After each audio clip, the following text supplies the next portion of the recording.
உள்ள இருக்கிறவங்களுக்கு என்ன ஆச்சுன்னு தெரியலையே, எப்படியாவது அவங்கள காப்பாத்தியே ஆகணும்.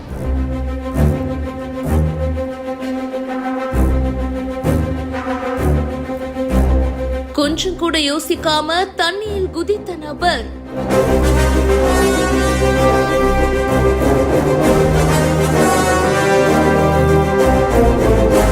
கேரளால கொல்லத்துல இந்த சம்பவம் நடந்திருக்கு. கனமழை மற்றும் புயலால ஒரு படகு வீடு அப்படியே கவிழ்ந்திருக்கு. அந்த படகு வீடு ஃபுல்லாவே மூழ்கிற நிலைமைக்கு போயிடுச்சு. இன்னொரு சைடு ஹெல்ப் பண்ணவும் சில பேர் வந்திருக்காங்க. அந்த கனமழையிலையும் நீச்சல் அடிச்சுக்கிட்டே அந்த மூழ்கிற படகு ரீச் பண்ற அந்த காட்சிகளையும் பார்க்க முடியுது. 20 பேரு இந்த படகுல இருந்தாங்க அப்படின்னு சொல்றாங்க. அதிர்ஷ்டவசமா எல்லாருமே உயிர் தப்பி இருக்காங்க. எல்லா பயணிகளும் பாதுகாப்பா இருக்காங்க. படகுடைய அடியில தண்ணீர் புகுந்ததுதான் இந்த விபத்துக்கு காரணம் அப்படின்னு போலீசார் சந்தேகிக்கிறாங்க. இந்த வீடியோ இப்ப சமூக வலைதளங்கள்ல வெளியாகி பரபரப்பை ஏற்படுத்தி இருக்கு.